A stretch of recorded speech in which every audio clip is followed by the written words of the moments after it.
The King's back.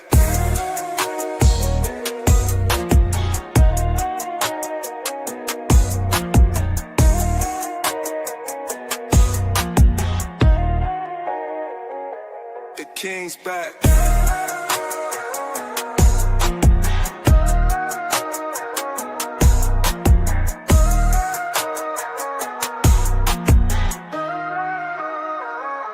The King's back.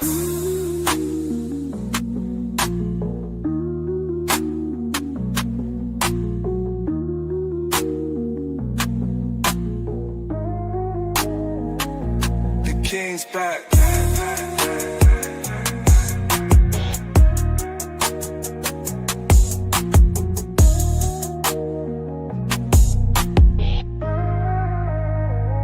The King's back.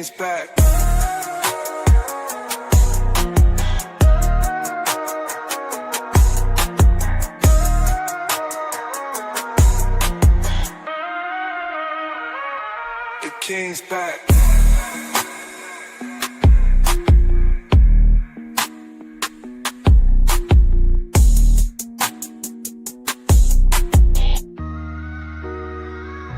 The King's back.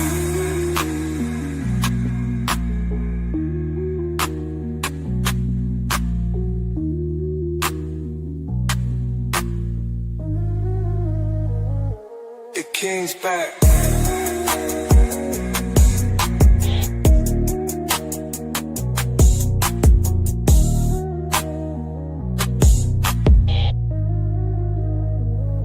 The King's back.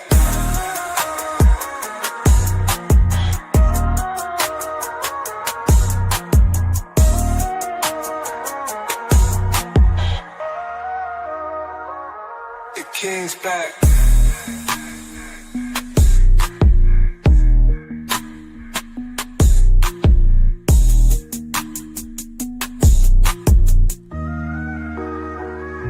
The King's back.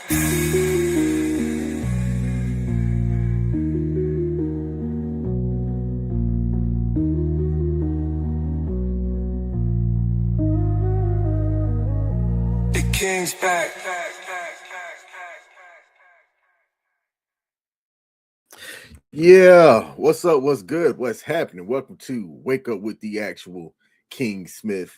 We are live December the 15th, this Monday. It is less than 20 degrees outside right now. It is colder than a polar bear's toenails. Hope y'all are doing all right wherever y'all are at. Today's live stream is one that it's nothing but somber news when you take a look at some of the things that's going on around the world. And there were two particular stories that had happened over the weekend that I want to share as they're lessons. They're lessons that remind you to keep your head on a swivel, especially around this coming holiday season where some people just can't find a reason to be merry. All right. There were two tragedies that hit the headlines over the last 48 hours. One happened on the college campus in the US and another at a community holiday event in Australia. And as a dad, as a father with a daughter that is in college, these kind of stories, they hit a little bit different for me. Because whether your loved ones are 1,000 miles away at a school event or gathered around for an event for the holidays with family, things happen that are a reminder that you should keep your head on the swivel no matter where you're at. Why does this matter to us? This matters to us because violence can hit you anytime, anywhere, doing anything. The college campus, holiday celebration, public park, school mall. My goal here tonight isn't to just report the facts, but to help us think about family safety, how to look at being fearful versus preparedness, and things that you can share with your loved ones or your family so that you can enjoy yourself while also keeping your head on a swivel. So let's talk about the first thing that I want to hit up, and that is the Brown University shooting. And here's the facts. On December the 13th, just after 4 p.m. Eastern Standard Time Zone, a gunman opened fire inside of the engineering and physics building at Brown University in Providence, Rhode Island. The attack took place during a final exam review session in which dozens of students were present. Now, there were 2 casualties in which 2 students were killed and 9 others were wounded. Some are still listed as critical. Police initially detained a person of interest, but has released that person, and no suspect, as of right now, has been charged or publicly identified yet. The authorities have released a video of a suspect wearing dark clothing, but have not confirmed identities. Now, across the campus, students were placed on lockdown for hours as police had combed the campus. And Brown did what I think that they should have done and canceled the rest of the semester so that students could get home safely. That part right there stood out to me. I am literally 24 hours from picking up my own kid for the holiday season, right? And as these things occur, I like to send them to her as a reminder that she should always keep her head on a swivel. That's always been my thing. Now, for those of y'all that don't know that term, right? Keep your head on a swivel. This is what your head looks like when it's swiveling. It's I think it's originally like a sports term, right? You want to ensure that you're like looking and catching what's going on so that you don't get blindsided by anything. That's what keeping your head on the swivel means for my non-English as a first language speaking people that watch this show. All right. One of the students has been publicly identified by the name of Ella Cook. A college campus is supposed to be a place of learning and growth, not a crime scene. I think that you should have education and use stories like this to remind yourself that the world's simply not a safe place. Again, the purpose of me having these conversations with my live stream and with my daughter is to remind her that evil out there exists in the world. Doesn't care what your skin color is, doesn't care whether you vote Republican, Democrat, or whatever. Doesn't care if you had a 2-parent household. Doesn't care if you are wealthy or poor. Evil is evil and will come after you no matter what. Now, there were a lot of fantastic events that happened around the world as well. People did go out, celebrate, have birthdays, get married, get divorced, do whatever. These are students that were just studying for their final exams. And they ended up catching the wrong end of some bullets. I don't think that there's anything that we as a society can do better when you have people that are just going to be intent on watching the world burn. It is my hope that the person who is responsible for this gets arrested, caught, and that justice is served. I understand that some parents, some people, that there can really be no justice when it comes to losing their kids that were at college, that are just trying to get an education and better their mind and better their knowledge. In Australia, at the infamous Bondi Beach on December the 14th, around 6:47 p.m. Eastern Time Zone, in Sydney, Australia, 2 gunmen opened fire during a Hanukkah celebration at Bondi Beach hosted by the Chabad community. Now, police in that incident declared it a terrorist attack with anti-Semitic motivation. I hate saying that word because I'll never know if I'm saying it right. Anti-Semitic. In this scenario, it was bad. 16 people were killed, including one of the shooters, and 43 people were injured, ranging from children to older adults.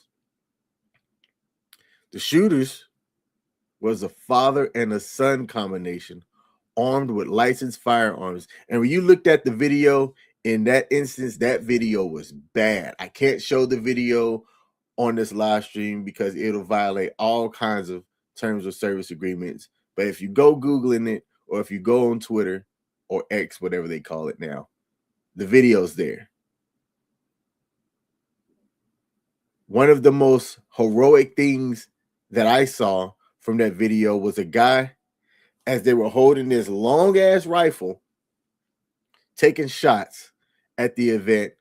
A bystander intervened, disarming the attacker that survived, but before police was able to come in and subdue the situation. Now I'm going to take a step left here and talk about one particular thing that occurred, in which it's being reported that there were police already on the scene, but that these police did not shoot because they were not armed. And I'm sitting here thinking, Australia, WTF, how are you going to have unarmed police? What's the point in that case? Now I'm thinking, and I'm curious, are there countries or people where they have a police force, but their police force isn't armed? If something pops off, what are they going to do? That doesn't make sense to me. Who knows how many people lives could have been saved if these unarmed police were actually armed. Now, Australian leaders and police, like I said earlier, have labeled this a terrorist incident, and a discussion is currently underway about changes in gun licensing laws, and that this is considered one of the deadliest mass shootings in Australia since 1996. Again, it's not just the U.S. that has a gun problem. I'm going to call it a problem. Everywhere you turn around, somebody's getting shot, especially in Chicago. I don't think Chicago can go 24 hours without a gun-related incident. I have a homeboy that's from Chicago, and every time I talk bad about Chicago, I clip it and send it to him. Bondi Beach, even though I've never been to Australia. Bondi Beach is one of the world's most publicly recognized places. If you've seen footage of Australia and a beach, then you've likely seen Bondi Beach. This attack, though, was highly targeted, as it was targeting a religious and cultural celebration.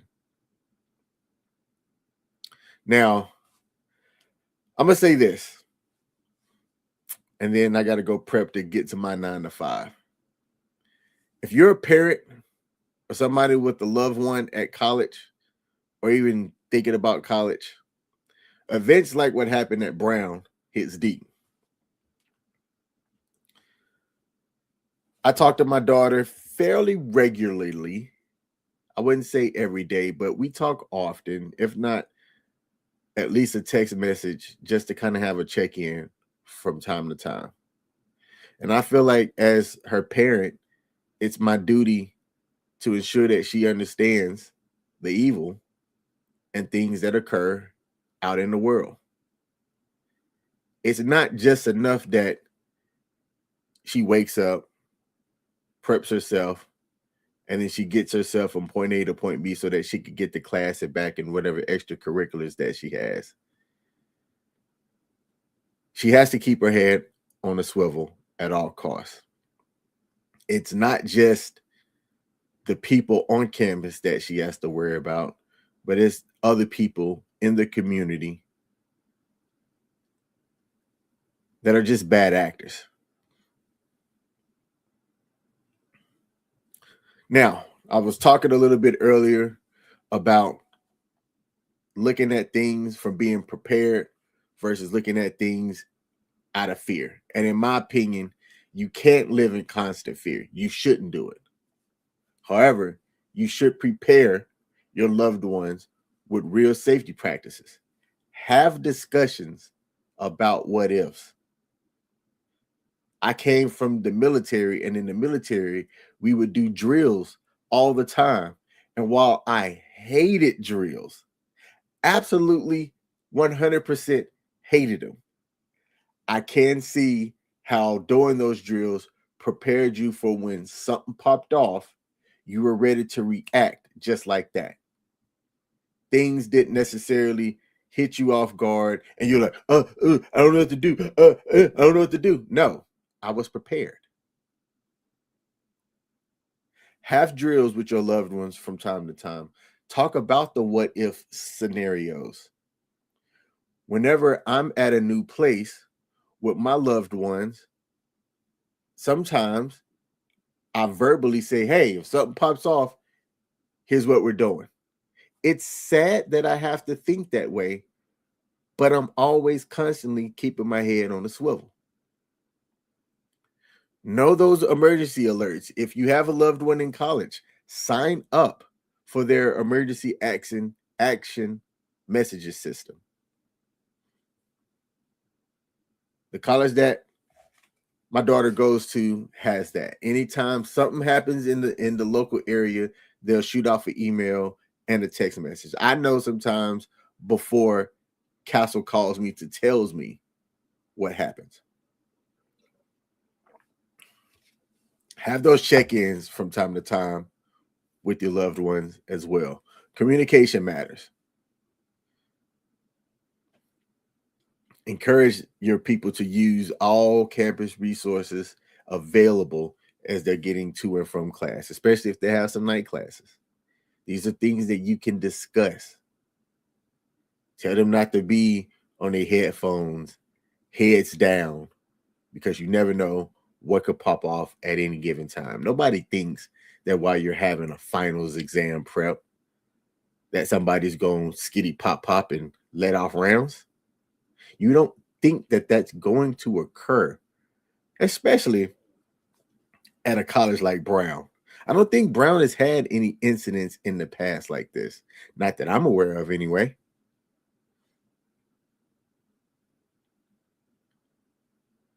Do you think that there are safety measures that colleges and public spaces should adopt in today's day and age?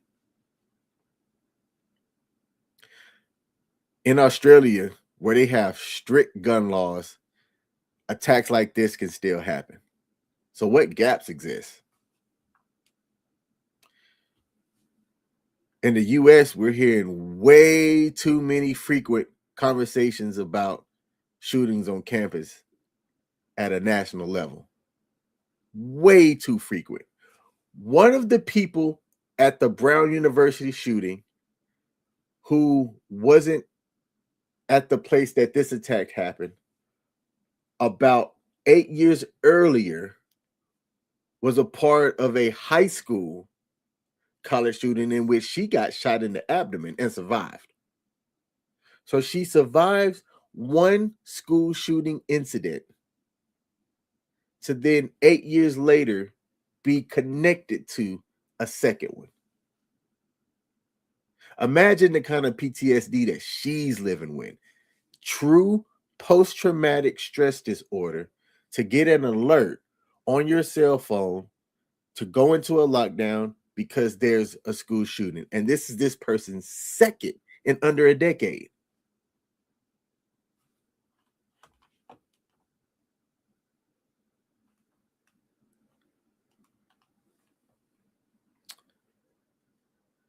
Folks are grieving. People are grieving. Loved ones are lost. Folks are anxious, especially after events like this.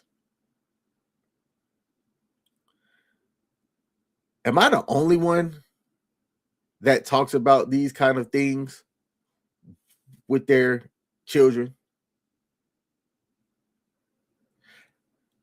How easy or hard of a conversation was it, if you are having conversations, like this. What safety tips or advice have you found helpful? And how do you balance letting your kids live life and keeping them safe? If you've got some things that you can share, put it down in the comment section so that others can learn, and maybe you can make it easier for somebody to have a not so easy conversation with their loved one. Put that one thing in the chat that you would want your kid to remember in an emergency. For me, I always tell my daughter this. I say, look, if something pops off, get to safety, try your best to remain calm, and contact your folks.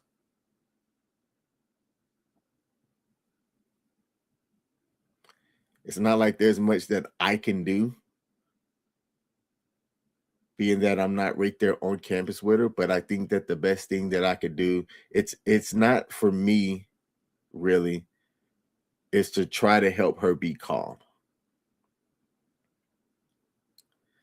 The best thing that you can do in a situation like that is to remain calm to the best that you can.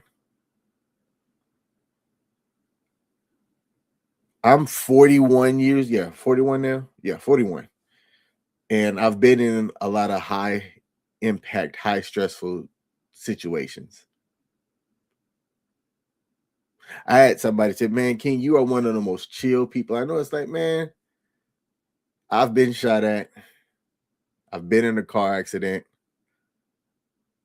I've almost flown into a mountain. I've been shot at by AAA. I mean, you know, life is hit you, boy.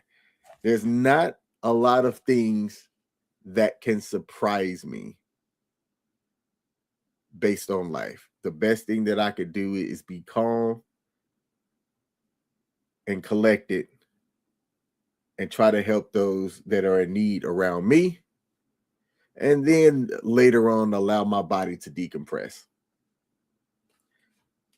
Tragic that life has hit me that way, but that's, you know, that's life.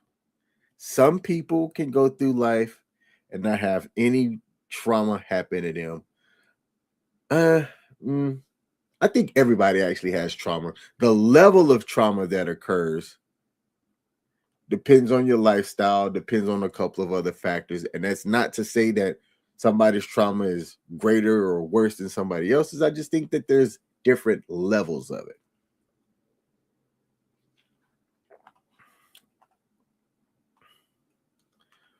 God happened to me said that one of the victims in Australia was a Holocaust survivor. Goodness gracious. You survived the Holocaust just to then get to where you spend time with your loved ones and then you lose your life over something like this. And she said that that's truly sad. It is indeed truly sad. In closing, today's tragedy reminds us that life can be unpredictable. They also remind us how precious that our loved ones are, how valuable their lives and futures are. Stay connected to your people. Help prepare them. Focus on building safe environments and having safe practices. Not living in fear, but with a vigilant mindset. Check on your loved ones. Be kind. Be supportive. And hug your kids when you see them. I'm the actual King Smith. Y'all have a good one. See you tomorrow. Yeah. Come on. Yeah. Trumpets blare the golden call. A throne awaits, I rise so tall. Drums like thunder, shake the hall. Royal robe, I wear the weight. Diamonds cut the night, no debate. Heavy is the head, but I'm feeling great. Crown me king, horns will shout, let the kingdom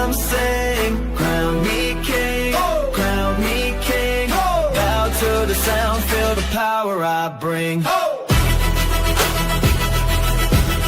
Yeah.